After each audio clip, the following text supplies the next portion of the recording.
हरे कृष्णा दोस्तों, राधे राधे। आप सब लोग कैसे हैं? होपफुली आप सब स्वस्थ होंगे, अच्छे होंगे, मस्त होंगे। तो आज मैं आप सब लोगों के सामने लेकर आई हूँ अपना एक व्लॉग। और ये व्लॉग जो है गाइस, ये 12 अगस्त का है। तो आज मेरा जो व्लॉग है ये मैंने इसकी शुरुआत की है अपनी पूजा से। ये पूजा तो मैं रोज़ ही करती हूँ, पर आज क्योंकि ख़ास दिन है तो आज परमा एकादशी है। तो आप सभी लोगों को एकादशी की हार्दिक शुभकामनाएं। और विष्णु भगवान आप सबके घर में, आप सबके जीवन में मंगलमय करें। और इसी के साथ गाइस, जो मेरी पूजा है, सबसे पहले मैंने यहाँ पर गणेश जी को और लक्ष्मी जी को और श्री यंत्र को, इन सब को रख लिया है। ये मेरे मंदिर का सिंहासन है और इसमें मैंने शिवलिंग भी रखे हैं और नंदी भगवान भी रखे हैं। तो मैंने इन सबको नहला दिया है और नहलाने के बाद मैं इनको टीका कर रही हूँ। टीके में मैं यूज़ करती हूँ लाल रंग का कुमकुम और चावल। तो यहाँ पर मैंने इन सबको टीका लगा दिया है और इसके बाद मैं शिवजी भगवान को चंदन का टीका लगा रही हूँ। साथ साथ मैं आप लोगों को ये भी बताती जाती हूँ कि हम परमा एकादशी का व्रत क्यों करते हैं और आज का ये जो व्रत है ये इतना स्पेशल क्यों है। तो गाइस, क्या है कि जो परमा एकादशी है ये अधिक मास के कृष्ण पक्ष में ये एकादशी पड़ती है। और ये एकादशी स्पेशल इसलिए है क्योंकि ये 3 साल में एक बार आती है। और मतलब कि आपको 3 साल में एक बार ही इस व्रत को रखने का सौभाग्य मिलेगा। यहाँ पे मैंने शालिग्राम जी को भी नहला दिया है और लड्डू गोपाल जी को घर में लाने से पहले शालिग्राम जी की ही पूजा में किया करती थी। तो इन्हीं के उससे, मतलब शालिग्राम जी के उससे ही हमारे घर में लड्डू गोपाल जी आए। तो मैंने इनको भी स्नान करा दिया और फिर मैंने इनको इनके सिंहासन पर रख दिया। तो हाँ, तो मैं आपको परमा एकादशी के बारे में बता रही थी। इसके पीछे बहुत सारी कहानियाँ हैं, लेकिन आज जो मैं अपने व्लॉग में एक कहानी शेयर करूँगी वो है सुमेधा जी की। तो सुमेधा जी और उनकी जो पत्नी थी वो ब्राह्मण थे दोनों, और वो दंपत्ति, उनका विवाह हुआ था और वो दाम्पत्य जीवन अपना बिता रहे थे। लेकिन वो बहुत गरीब थे। मतलब सुमेधा जी जो थे वो बहुत मतलब तरीके का काम करते थे, लेकिन उन्हें कहीं भी मतलब सफलता नहीं मिलती थी। बहुत ज्ञानी थे वो। तो उनको मतलब वो सोचते थे कि मैं कोई भी काम करता हूँ, मैं राजा के पास जाता हूँ, क्योंकि उस टाइम पे राजा और महाराजा का ही ज़माना था। मैं कोई भी काम करता हूँ, राजा के दरबार में जाता हूँ या मैं कोई भी काम करने की सोचता हूँ, तो मुझे उस काम में मतलब उन्हें सफलता नहीं मिलती थी। तो वो अपनी पत्नी से एक दिन कहते हैं कि देखो, मैं गृहस्थी जो होती है वो बिना पैसों के नहीं चलती। हम पूजा पाठ भी करते हैं, सब कुछ करते हैं, लेकिन बिना पैसों के हम अपना जीवन जो है उसका गुजारा नहीं कर पाएंगे। तो अब इसलिए मुझे ये जो शहर है जहाँ पे हम रह रहे हैं, मुझे यहाँ से तुम जाने की अनुमति दो कि मैं दूसरी जगह जाकर, यहाँ तो मेरा नहीं हो पा रहा है, खान पान की व्यवस्था मैं नहीं कर पा रहा हूँ, धन की व्यवस्था मेरी नहीं हो पा रही है, तो मैं दूसरी जगह जाता हूँ और दूसरी जगह जाकर मैं अपने जीवन निर्वाह के लिए धन आदि की व्यवस्था करूँगा। अब उनकी पत्नी उनसे कहती है कि देखो, मैं आपके बिना नहीं रह सकती हूँ, मैं आपका बिछोह नहीं सह सकती हूँ। हम कम खा लेंगे लेकिन इसी तरीके से हम रहेंगे। आप प्लीज़ मुझे छोड़ के मत जाइए। और आपको तो पता ही है गाइस कि हमारे जो हिंदू समाज है उसमें इस तरीके की मान्यता ही होती है कि भाई पत्नी पति, उनका मतलब युगल, आप कह सकते हैं कि उनके जोड़े को एक शुभ संकेत, एक शुभ उनको मंगल उनको माना जाता है। तो पत्नी ने से जब सुमेधा जी को अनुमति नहीं मिलती है तो उन्होंने अपनी पत्नी की सलाह मान ली और वो वहीं पर रहने लगे और उसी दरिद्रता में, उसी गरीबी में उनका जीवन कटता चला गया, उनके दिन कटते चले गए। अब क्या होता है कि एक दिन उनके जहाँ पे वो रहते हैं वहाँ पे कौंडिल्य ऋषि आते हैं। कौंडिल्य ऋषि जो है उनको वो भोजन खिलाती हैं, जो भी उनके घर में होता है उनकी आवश्यकता अनुसार उनके भोजन आदि का, उनके रहन सहन का, उनके सोने का वो प्रबंध उनकी पत्नी करती हैं। और उनकी सेवा से कौंडिल्य ऋषि काफ़ी मतलब खुश हो जाते हैं उनके तौर तरीके से। तो वो फिर उनके पास बैठते हैं। तो उनकी जो पत्नी होती है कहती है कि देखिए, ऋषि जी, आप अगर मेरी जो मैंने आपकी खातिरदारी की है, अगर आपको वो अच्छी लगी हो तो मैं आपसे एक विनती करना चाहती हूँ, मैं आपसे एक सलाह विचार विमर्श करना चाहती हूँ। तो कौंडिल्य ऋषि कहते हैं कि ठीक है, आप पूछिए। तो कहते हैं कि देखो, मैं इतने धन, मेरे पास बिल्कुल भी धन नहीं है और हम बहुत गरीब हैं, किस तरीके से हमारी जो गृहस्थी है वो कैसे चलेगी, और हम बिल्कुल सही राह पे भी हैं। तो कौंडिल्य ऋषि उनको इस परमा एकादशी के बारे में बताते हैं और वो ये कहते हैं कौंडिल्य ऋषि कि ये जो व्रत है परमा एकादशी का, इसे कुबेर, आप कुबेर के बारे में तो जानते ही हैं, जो लक्ष्मी, माता लक्ष्मी है, कुबेर हैं, इन सब की पूजा की जाती है, दिवाली के दिन पूजा की जाती है और इन्हें धन आगमन का स्रोत माना जाता है। तो ये जो धनाधिपति बने, इन्हें भगवान शंकर ने धनाधिपति बनाया क्योंकि इन्होंने परमा एकादशी का व्रत किया था। सत्यवादी राजा हरिश्चंद्र, जिसकी कहानी आप सब लोगों ने सुनी होगी, इन्होंने भी ये व्रत किया था, जिसकी वजह से इनके अंदर जो इतनी संकल्प शक्ति हम देखते हैं, सुनते हैं हम कहानियों में, वो सब इसी व्रत के प्रभाव से हुई थी।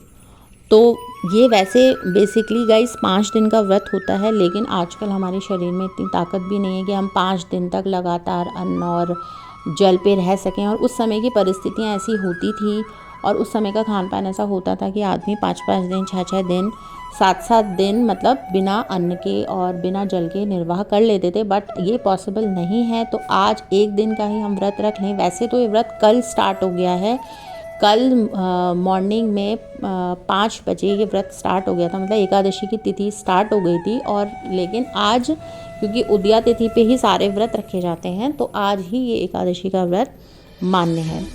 तो गाइज़, इसमें यह है कि आप जैसे एकादशी के पहले व्रत नहीं रख सकें तो आप लहसुन, प्याज और जितनी भी ये जो चीज़ें हम निषेध बताई गई हैं, मना की गई हैं कि भाई आपको ये चीज़ें नहीं खानी है, तो आप वो चीज़ ना खाएं और आप अन्न ले सकते हैं। लेकिन आज जैसे कि एकादशी तिथि है, तो आज पूरा दिन ये व्रत रहेगा। तो जब वो उनकी जो सुमेधा जी की जो पत्नी थी, उन्होंने जब ये व्रत रखा, तो इस व्रत के प्रभाव से भगवान तो एकदम प्रकट होकर आपकी मदद नहीं करते, वो किसी न किसी माध्यम को भेजते हैं हमारी मदद करने के लिए। तो उन्होंने जब वो व्रत रखा तो एक राजकुमार को उन्होंने अपने घर आते देखा। वो राजकुमार उनकी भक्ति भाव से और उनके रहन सहन से बहुत काफ़ी प्रभावित होते हैं और उनका प्रबंध करते हैं। एक अच्छा घर उन्हें मिलता है और उनको एक कुछ काम वो सौंपते हैं, जिसकी वजह से उनकी जो आय थी वो बढ़ती चली जाती है और वो अच्छे से अपना जीवन व्यतीत कर पाते हैं। उनके घर में धन आदि की कमी नहीं होती है और उनका जीवन अच्छा चलता है। तो गाइज़, हम वैसे तो भगवान जी का व्रत रखते हैं तो ये नहीं सोचते कि हमें धन मिलेगा, हम एक शांति के लिए ही और एक हमारा जो एक ड्यूटी है, फ़र्ज़ है उनके प्रति, उन्होंने हमें जीवन दान दिया है, हमें जीवन दिया है, तो हम एक उनके प्रति अपने भाव को रखने के लिए भी व्रत रख सकते हैं। और अगर आपकी कोई इच्छा है तो वो भी आप अपने भगवान जी से मांग सकते हैं। तो यहाँ पे मैंने लड्डू गोपाल जी की सेवा करनी शुरू कर दी है, जो कि आपने ब्लॉग में मेरे देखा होगा। और मैंने उन्हें स्नान आज कराया है दूध से, दही से, और अब मैं उन्हें यहाँ पर शंख में तुलसी का पत्ता रखकर उनको नहला रही हूँ। और सब स्नान कराने के बाद अब मैं इनको आज अच्छे अच्छे कपड़े पहनाऊँगी। यहाँ पे मैंने इनको पोंछ लिया है, इनको साफ़ कर लिया, क्योंकि गीले में आप इनको पहनाएंगे तो ये गीला गीला इनको महसूस होगा। और पोंछने के बाद मैं इनको आज पिंक कलर की ड्रेस पहनाऊँगी। वैसे तो बहुत सारी ड्रेसेस क्योंकि इनकी हैं, मैं दिखाऊँगी आपको ब्लॉग में, लेकिन वो ड्रेसेस इनकी धुल नहीं पाई हैं और बारिश भी हो रही है, इसलिए मैं उसको धो नहीं रही क्योंकि सूखने की दिक्कत रहेगी। तो यहाँ पे मैंने एक पिंक कलर की ड्रेस इनके लिए ली है और अब वो मैं इनको पहना रही हूँ। और ये सारी पूजा व्यवस्था करने के बाद गाइस मन को एक बहुत अच्छा सुकून सा मिलता है। और है ही क्या जीवन में, आपको पता ही है कि बिना प्रभु की शरण में जाए, इनके आगे नतमस्तक हुए तो फिर ज़िंदगी हमारी कट ही नहीं सकती। और यहाँ पे देखिए मैंने कितना सुंदर से हमारे लड्डू गोपाल जी लग रहे हैं। और अब मैं इनको श्रृंगार के रूप में इनको जो है माला पहनाऊँगी। सुंदर सुंदर सी 2 मालाएं मैंने इनको पहनाई हैं इन्हीं के कलर, क्योंकि पिंक इनकी ड्रेस है तो मैंने रेड कलर की माला ली है और एक कलरफुल ले ली है, उसमें रेड और पिंक के मतलब दाने हैं। और मुकुट भी मैं इनका पिंक कलर का ही इनको पहनाऊँगी। गाइस बहुत सुंदर लगते हैं, क्योंकि आज जिस दिन इनको दही से और इनको मतलब पंचामृत तो मैं नहीं बना पाई थी क्योंकि शहद नहीं था मेरे पास। तो जो भी मेरे पास सामग्री थी उसके हिसाब से मैंने जब इनको नहला धुला तो एक तेज़ सा इनके चेहरे पर आ जाता है। और अगर इनकी सेवा अच्छे से नहीं करो तो बिल्कुल इनका मूड ऑफ हो जाता है, निराश हो जाता है। और इनके चेहरे से देखकर लगता ही है, क्योंकि 4-5 दिन मैंने इनकी सेवा नहीं की थी, कि ये बहुत ही ज़्यादा परेशान हो गए, निराश हो गए, मतलब खुश नहीं है ये बिल्कुल भी। तो आज मैंने इनकी अच्छी सी सेवा करने की कोशिश की है, तो इन्हें अच्छा लगा होगा। और ये मैंने इनको माला आपको बताई थी रेड कलर की, तो ये मैंने इन्हें पहना दी है और ये बहुत प्यारे लग रहे हैं। इसके बाद मैंने इनको जो है जो इनके श्रृंगार के रूप में इनके जो केश हैं और फिर इनको मुकुट है, ये सब मैंने इनको कर दिया है और आप मेरे इस ब्लॉग में देख सकते हैं।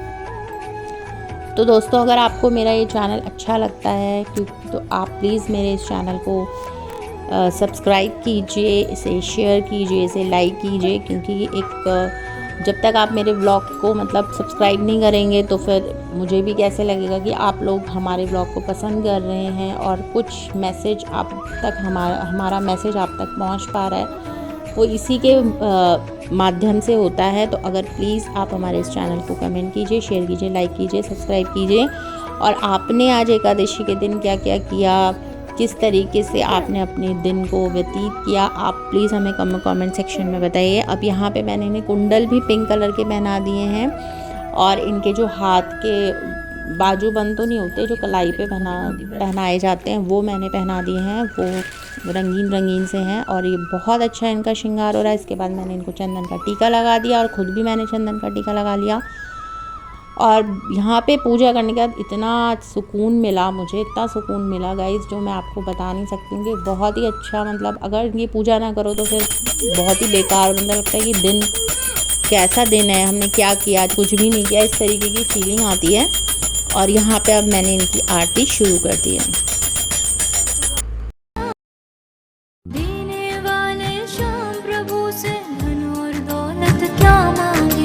श्याम प्रभु से मांगे तो फिर नाम और इज्जत क्या मांगे। मेरे जीवन में अब कर दो, मेरे जीवन में अब कर दो तुम कृपा की बरसात। सांवरिया के आगे खड़ा हूँ कर जोड़, मारी गाड़ी चला दे मारो प्यारो नंद किशोर। सांवरिया के आगे खड़ा हूँ कर जोड़, मारी गाड़ी चला दे मारो प्यारो नंद किशोर, मारो प्यारो नंद किशोर।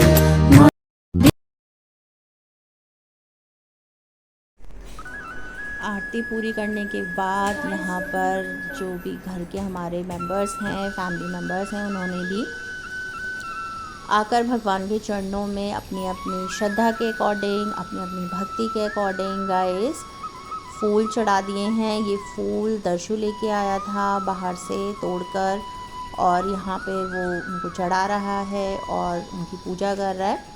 तो गाइस आप देख सकते हैं कि हमने आज व्लॉग में किस तरीके से भगवान की पूजा अर्चना की और किस तरीके से उन्हें अपने सेवा भाव से खुश करने की कोशिश की।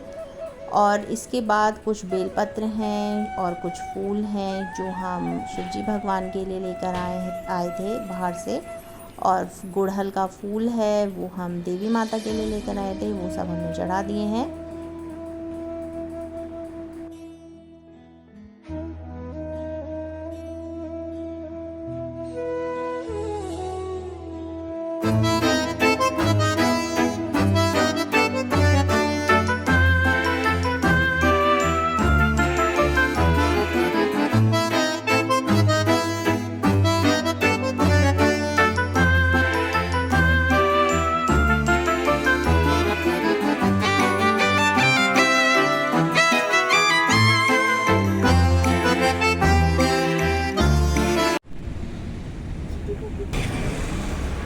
तो फ्रेंड्स अब हम यहाँ पहुँच चुके हैं जहाँ पर मुझे जाना था। ये एक फेस्ट है, सोनामा फेस्ट 2023। और गाइस क्या था कि मेरी फ्रेंड है, उन्होंने अपनी कंपनी खोली है, तो उन्होंने आज यहाँ पे हमें इनवाइट किया था।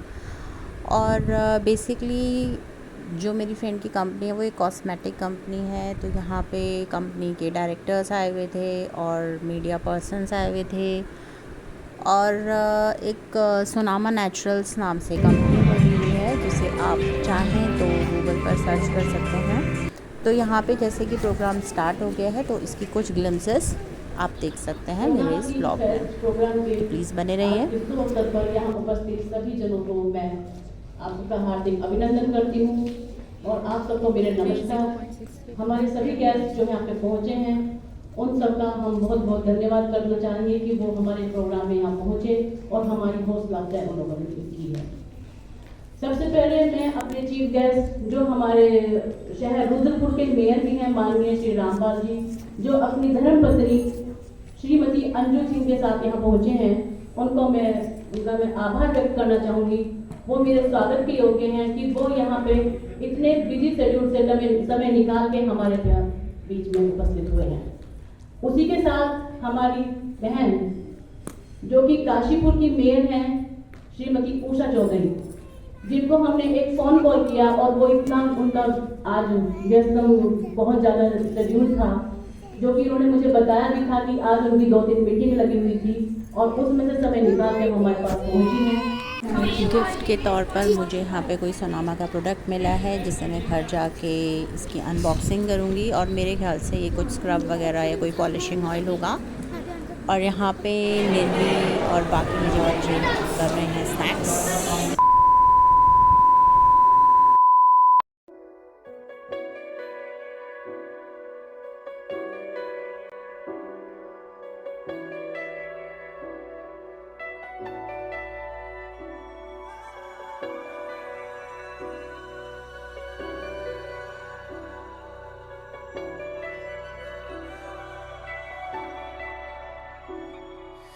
इतनी मोहब्बत करो ना, मैं डूब न जाऊं कहीं, वापस किनारे पे आना, मैं भूल न जाऊं कहीं।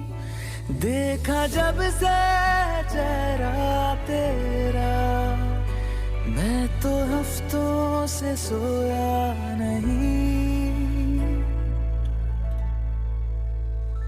बोल दो ना जरा दिल में जो है छिपा, मैं किसी से कहूँगा नहीं।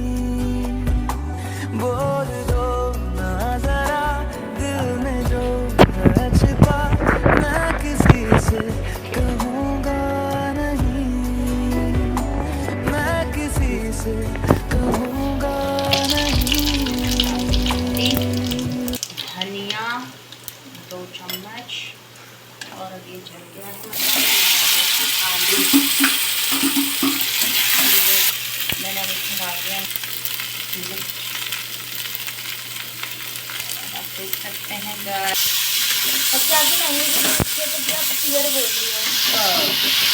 तेरी दया पर ये जीवन है मेरा, तेरी दया पर ये जीवन है मेरा, मैं कैसे तुम्हारी शरण छोड़ दूंगा, मैं कैसे तुम्हारी शरण छोड़ दूंगा। कितना सुरीला गा रही हूँ मैं। तारो न तारो मर्जी तुम्हारी, तारो न तारो मर्जी तुम्हारी, लेकिन मेरी आखिरी बात सुन लो, जब तक श्री राधा रानी दर्शन न दोगी, जब तक श्री राधा रानी दर्शन न दोगी, जैसे तुम्हारा